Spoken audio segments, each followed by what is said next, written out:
Creak, thump, creak, thump.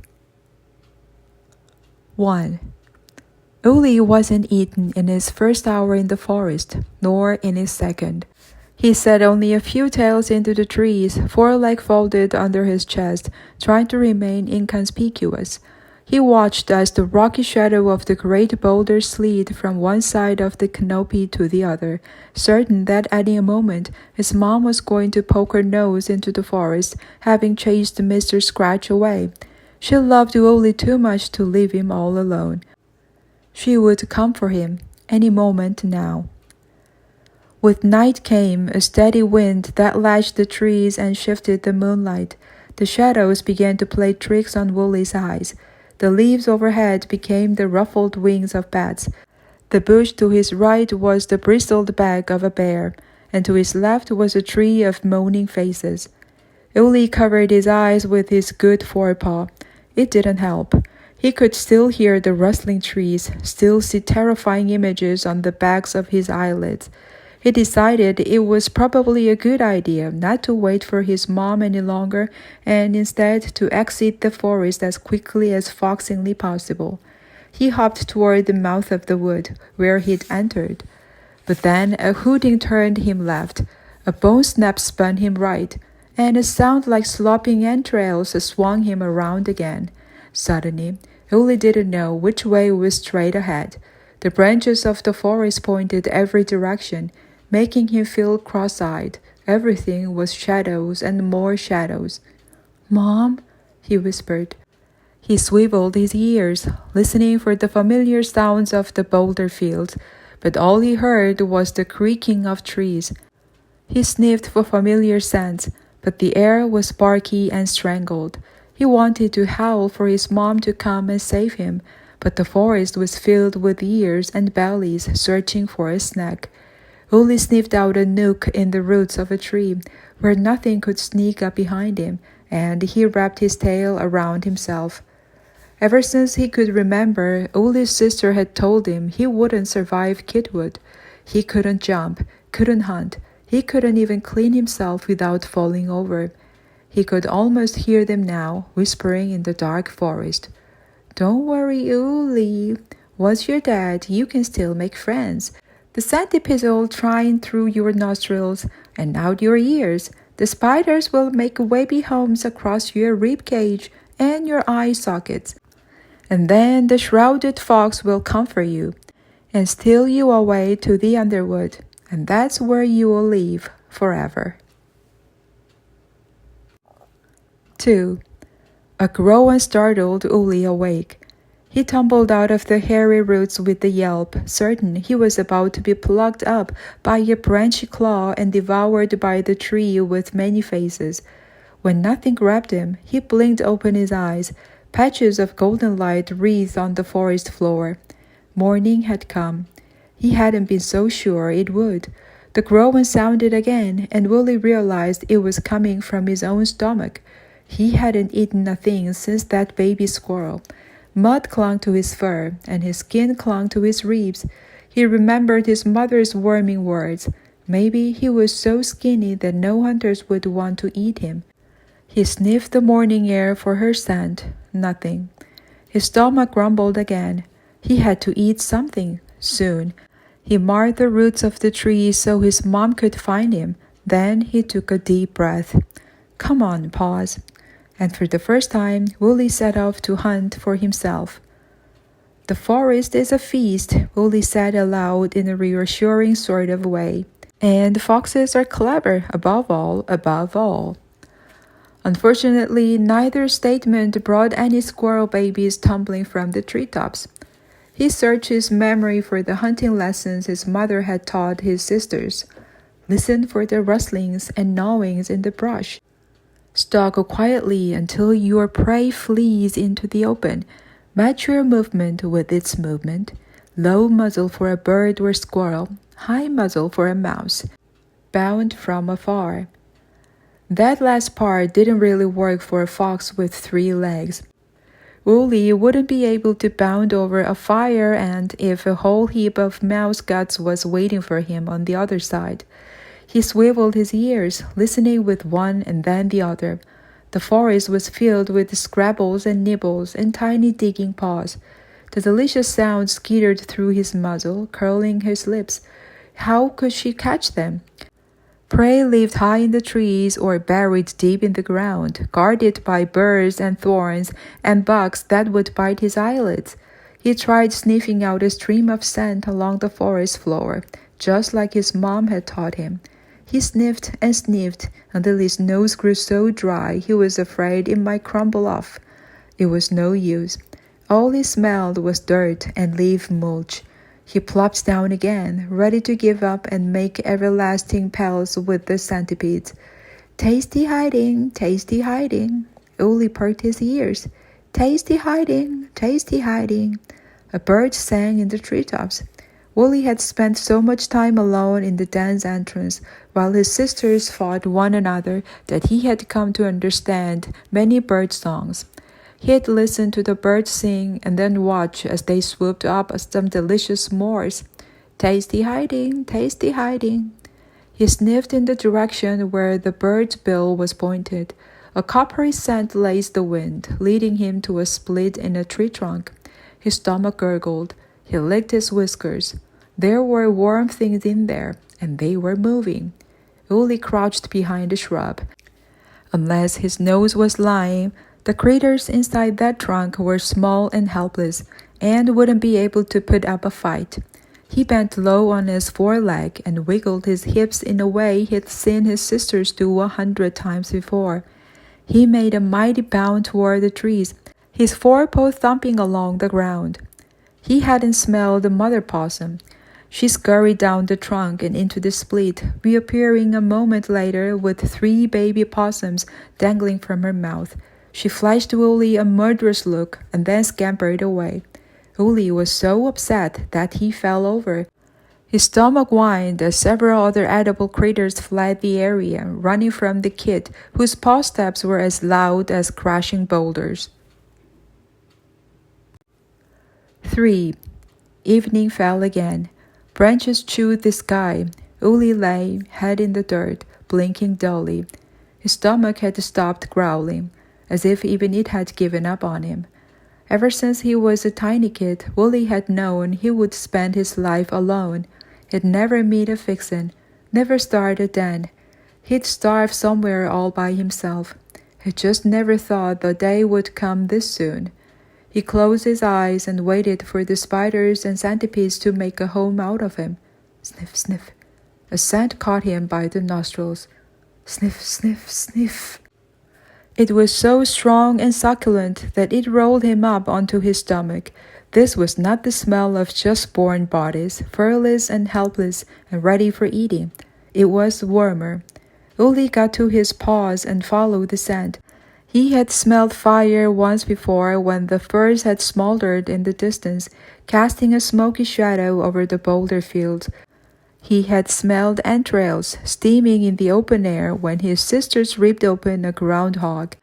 But this intoxicating scent lay somewhere in between, singeing his nostrils as much as it enticed them. Sniff!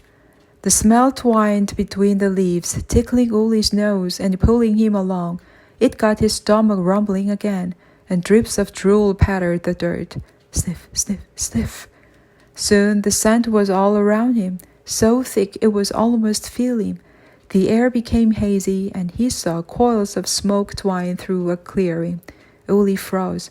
No birds sang, no mice bounded through the elder trees, as if the creatures knew to keep quiet in this place. But then, creak, thump, creak, thump. He crouched low. His sister had never told him stories like this before. What smelled this enticing but sounded so strange? Creak, thump, creak, thump. He glanced back into the tangled forest and the starvation that awaited him there. Then, as quietly as possible, he hopped toward the clearing, moving from tree to tree. He picked around the trunk and was so confused by what he saw that he had to blink a few times. The thing in the clearing was as big as a boulder and half as tall as the trees. Its sides were perfectly flat, save the top, which was sloped with dead grass. Something like a rocket trunk stuck out of the grass, spewing the delicious-smelling smoke. In the boulder side was a hole, flickering bright as a firefly. It cast a yellow haze through the dying dusk light. Uli quirked his head. This boulder was hollow, and something was living inside it. Creak thump, creak thump. The sound was coming from the far side of the hollow boulder. Uli licked his lips. His pounding heart and grumbling stomach played tug-of-war inside him. His stomach whined. Okay, okay, Uli whispered. I get it. Shh. Keeping low, he hopped into the clearing, whiskers alert. He sniffed along the boulder's flat side, rounding the first corner. Flies buzzed around the pile of something dark and wet. Uli hopped closer and found entrails, rotting entrails, just sitting in the grass. Above them, the skin of a rabbit dangled from a stick, as if it had snagged its ears on a branch and spilled its guts out. Creak thump. The sound wasn't coming from the rabbit. Uli left the entrails and slowly picked around the next corner. Creak thump. His heart went cold. It was the skin of a little girl fox, dangling just like the rabbit's. She hung from her muzzle by what looked like a vine. Her body swung back and forth, her hind legs striking the side of the hollow boulder. Creak thump, creak thump. Uli backed away. The boulder must be a trap for foxes. Any moment, a vine was going to swoop down, snag him by the muzzle, and... He nearly jumped out of his skin when the fox opened her mouth and dropped to the ground. He froze as he tried to make sense of what he was seeing. The fox was more than just skin, and she hadn't been hanging from the vine at all. She'd been tugging at it. It was still wrapped around her neck. The girl fox stared at Uli, wide-eyed. He stared back, holding perfectly still, hoping she hadn't seen him in the low flickering light. Are you, she said, stuffed? Hick! Uli ran from the clearing, forepaws sleeping, chest thumping, scrambling along the grass until he leaped into a bush where he froze and held his breath. Hello? The girl fox called. Hello? Uli crouched in the bush. Not all foxes were nice, he knew. Not even if they were related to you. And foxes who weren't related to you could be even worse. Territorial, that was the word. If he went back out there, the fox might seize him by the throat and shake him to death. Are you still there? The girl fox said. Uli's stomach whined. Then again, if he grew any hungrier, he might vanish with the small pup. Maybe this fox would share some of those entrails. He'd even take the chewy bits. Yes, hick. He called out. I'm here. Hearing the sound of his own pathetic voice made him wince, so he said growlier, And me, there's two of us. This was the brave voice that made him mom laugh. He hoped it sounded menacing now. And you can't hurt us, he said, then growling, because we'll chomp you to pieces. The fox in the clearing was quiet a moment. I don't want to fight you. You're right, he responded. You don't, because my claws are as sharp as slivers. Then, and my teeth are as long as icicles. They'll freeze you and you'll shatter into a million pieces. The voice in the clearing fell silent. Guess I shouldn't mess with you then. Uli's jaw fell open. The scary voice had worked. No one had ever believed he could hurt them before. His sisters used to tease that he was so harmless. Mice camped in his mouth that night. This fox hadn't so much as snickered at him. Will you help me? She said. I got caught by a human and I lost my mom, and now the human's gonna boil me up and stick me in a cage, and I'm stuck. Uli's ears pricked. He didn't know what a human was or what boiling was. In fact, he hadn't understood most of the sentence, only that this fox had lost her mom. He was about to tell her he'd lost his mom too when he caught himself.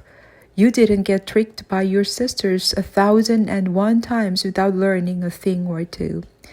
He remembered how the fox had swung by her muzzle from that vine, and his ears folded back. How do we know you aren't a dead fox who's gonna gobble us up? Then growlier. Yeah, hick. How do we know that? The fox huffed, frustrated. 'Cause dead fox can't talk, duh. She had a point. Then again, this fox had been dangling 1 minute, and the next she was on her paws. How do we know you aren't lying? I can't prove to you that I'm not dead other than by talking to you, the fox said.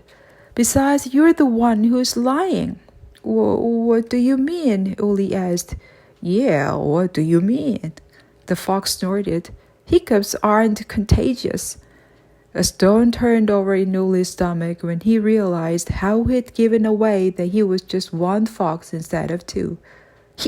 I gotta, go, he said, hobbling away. We've gotta go. Yeah, good luck with everything. No, wait, the fox called out. Please don't leave. I'm sorry I called you a liar. I'm sorry I said duh. I'm going to die here. Miss Potter is going to kill me. The water is boiling and she'll be back by second. And please. Uli stopped. What stuck you? A rope, the fox said. Rope? Uli picked into the clearing. From high on the boulder grew the brown vine that wrapped around the fox's neck. So she'd been trying to free herself. The fox's eyes pierced through the dusk. She looked softer than Uli's sisters, chubbier. Her fur smelled of unripe apples. If I help you, Uli said, can I eat those innards? Yes, the fox said. They're all yours. Just hurry. Uli hopped a few tails into the clearing. By the flickering light of the hollow boulder, he got a good look at the fox. Her fur was as light as pollen, with gray stars sprinkled through her coat. She was a little pudgy, something Uli didn't even know was possible for a fox, and the tip of her tail was hairless. Can you? The fox craned her head, trying to nibble at the vine around her neck. Help me get this thing off? Uli's first thought was no. No, he couldn't. No one had ever asked him for help before because, well, he wasn't good at things. Now and then, his sisters had used his bag as boost to get on top of a rock that they never invited him on, but beyond that, he wasn't any help at all. The fox stared at him with her blue swirl eyes. I'm not gonna hurt you. Uli still didn't move. He wasn't so worried about that anymore, just of making a fool of himself. You have your friend to keep you safe, right? The girl fox said. She roughened her voice. The one who sounds like this? Oh, right, yeah, he said, searching out a believable place his fake friend could hide. He can drop from above like rain made of teeth. Fang rain, the fox nodded. Got it. Uli hopped forward, head low. What do I do? The fox took the vine in her mouth and gave it a tug. It squeezes my neck whenever I pull on it. I need you to hold it still so I can sleep out. Uli did what he was told. He took the hairy vine in his teeth and pulled. The fox wiggled and jerked her neck. Pull, she said. I'm trying, he said, mouth full. Come on, pull, pull. I'm trying. And then the vine fell loose in his mouth, and the fox was free. Run, she cried. Forget the entrails. She darted into the wood, leaving Uli with the rope. He dropped it with a thunk. He said. A section of the hollow boulder smacked open, and something screamed in a high-pitched shrill. Gobs and napping! She's frogged the roping! The creature had wild gray hair that stuck out at all angles and a loose skin that swept all the way around two knobby knees. Uli's heart nearly stopped when he saw that the thing walked on its hind legs. Its forelegs hung high on its body, and instead of claws, it had long fleshy appendages that wriggled like fat worms. "Fie!" the wild thing screeched. "Bother!" Uli bolted after the girl fox, and even on only 3 legs, he was too quick for the creature with 2. 4. Uli came to a stop in a grove of birch trees, panting. He looked back to make sure the horror on 2 legs wasn't still following him. The forest was still. Fox?" he called quietly. Chubby fox?" No response. He sniffed the air. Now that the haze of smoke was gone, he was able to pick up the fox's unripe apple scent. He followed it to a puddle and found her staring at her own reflection. She didn't look up when he approached. He hopped closer, sniffing warily. "What are you doing?" The fox's head snapped up, and she came at him in a flash. He squeezed his eyes shut, waiting for her teeth to sink into his throat. When he felt nothing, he cracked an eyelid and found her face pressed close to his. "What color are my eyes?" she said. "They're," he gulped. "Gold. Blue and gold." The fox nodded. She returned to the puddle and again stared at her rippling reflection. She seemed surprised by the fox staring back at her. Uli said. "What's your name?" She kept staring at the puddle. "Mine's Uli." The only response was a loom in the distance. Finally, the girl fox took a breath. "I was in there so long, I thought I'd missed it." "Missed what?" "My kidhood." The fox stared at her reflection and blew out her cheeks. "I got kinda chubby, huh?" "I don't know. I didn't know you before." She sighed. "I guess it doesn't matter." She quirked an eyebrow. "I'm free." She took off, darting this way then that, weaving through the trees. "I feel so good to be out. My legs are all long and springy. Ha ha." She zoomed circles around Uli, growling and making little nips at his ears and tail. He cowered. What are you doing?" "Making up for lost time." Uli ducked as she bounded over his back and then bounded over it again. "Are you being mean?" he said, ears flattened. "No, playful." He tried to stand upright just as the fox's paws landed on his back. She performed a fancy kickflip, sending his body thumping to the ground. "Ow!" he cried. "Oops," she said, giggling. "Sorry," and she took off running again.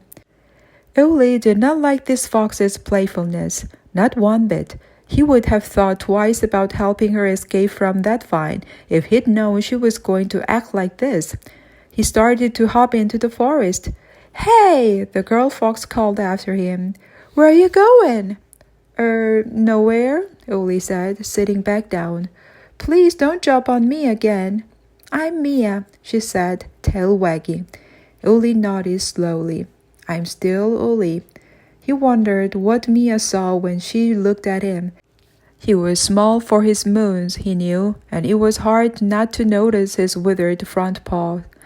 His legs were as skinny as sticks, and his fur was ragged from too much scratching.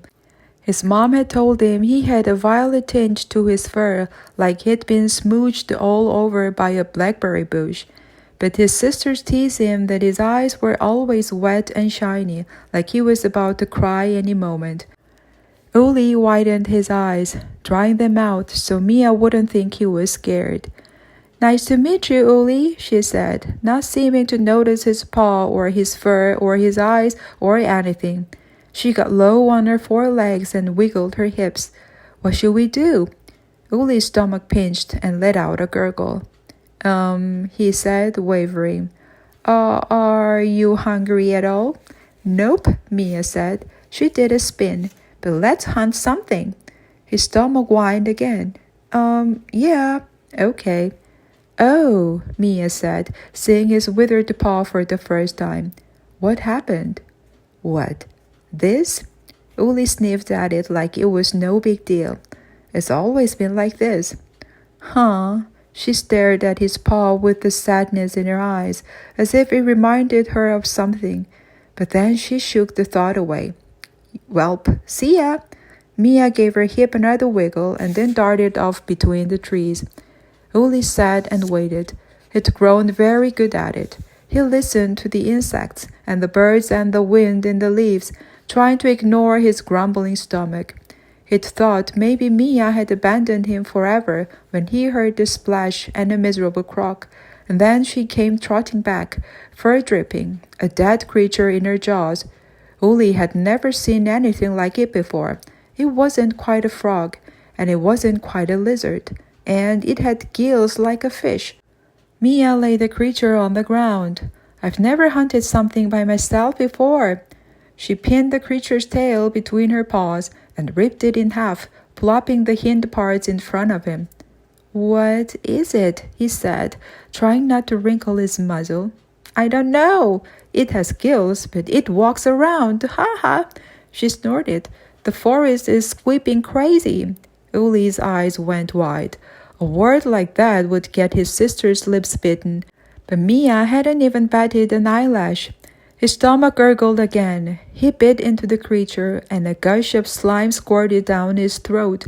At first, he fought not to gag, but then his teeth ripped through the flesh, and hunger roared up inside him. After that, he couldn't devour the legs quickly enough. This tastes amazing, Mia said, gulping down an eyeball. I've been eating hot mud for weeks. Hot mud? Uli said. Uh-huh. The two feasted in slobbery silence. Uli could feel his stomach stretching, his skin pushing away from his ribs. He had to stop himself from whimpering. It felt so good to eat. You know, Mia said, licking slime from her beard. Just 'cause you're not a mouser doesn't mean you can't still catch stuff. You could use the nap and capture technique. Uli stopped eating. You can catch things by taking naps? Yep, you just pretend you're dead, like this. Mia flopped over on her side, letting her tongue hang out. And when something delicious comes sniffing, she leaped up, chomping her teeth and making Uli wince. You kill it. Miss Fix told me about that trick. Uli nodded. He might be able to actually try that, so long as he hadn't started hiccuping. Why are you being so nice to me? He asked. What do you mean? I don't know, he said. When the gill creature was nothing but bones, Mia got up, shook the slime from her beard, and then came at him, teeth bared. What are you doing? He asked, pressing his muzzle protectively into his throat. I was going to clean you, Mia said, like it was the most obvious thing in the world. We just ate. Oh, Uli said. No one had ever wanted to clean him before. His mom did it only because his sisters refused, and she hadn't cleaned him since Ava died. He swallowed. Okay. Mia gave him muzzle a lick. His forepaw trembled. A snarl rose in his throat. But as she started to clean his ears, he leaned into it. Her tongue was warm and scratchy, and sent shivers to the end of his tail. He widened his eyes again, trying to stop the tears. Once Mia had finished cleaning, she said, Does your friend need cleaning too? Uli shook himself out of his reverie. Who? Mia nodded toward the canopy. Friend? Oh, not right now. I cleaned him earlier. She gave him a knowing smirk. Then she closed her eyes and jutted her muzzle forward. Uli hesitated. You want me to... Her ear twitched. If you don't mind. Any time he tried to clean his sisters, they had bounded away, screaming. Yuck! Uli breath! He gave Mia's ear a small lick, then another, and another. Her fur tasted of smoke at first, then something bland. But once he'd cleaned that away, she tasted as sweet and sour as unripe apples. Mia whimpered just like he had, as if she, too, hadn't been cleaned in a long time. When he finished, Mia shook her ears dry. Welp, she said in a goodbye sort of way. Yeah, Uli said, heart skipping a bit. Welp, I should get going, she said. My mom's waiting for me on the other side of these trees, and I don't want her worrying about me. Oh yeah, he said. Me too. I have to go find my friend. the one hiding in the trees, so we can go to where we're going, which is pretty close to here." "Okay then," she said. "Okay." His heart sank. Mia had nipped at him and jumped over him and knocked him over, but she had fed and cleaned him too. Uli knew that the moment she walked away, it would feel like his guts were yanked out, leaving him as empty as that dangling rabbit skin. He pointed his newly cleaned whiskers toward where he thought his mom might be, and he knew that he was wrong. "Have fun with your friend," Mia said. I will," Uli said. "Have fun with your mom." She walked off slowly. "See ya." "See ya," he called after her. "Bye." "Yeah, bye." Mia set off in one direction while Uli set off in the same direction, and they did not part ways again for a time. "That one wasn't scary at all," the third kid said. "Like really, truly." "Yeah," said the alpha. "That was almost heartwarming." "I liked it," the beta said. "You would," the third one said. The sky above the antler wood was greeny white now. The little one was relieved to hear a nice part of the story for once, but she could sense they were far from the end. The sounds of the antler wood still made her skin jumpy. Each tumbling leaf swiveled her ears. Every shadow looked like a dangling fox skin. Mia and Uli's meeting was a welcome respite from what they'd been through, the storyteller said. But it's a dangerous thing to start caring for someone else. Now they each had 2 foxes to look after instead of 1, and they were about to stumble upon a place that was neither field nor forest, neither meadow nor wood. They were going to see something few foxes had seen before, and those who had seen it had not escaped with their lives. If the little one had felt a touch of safety, that strangled it.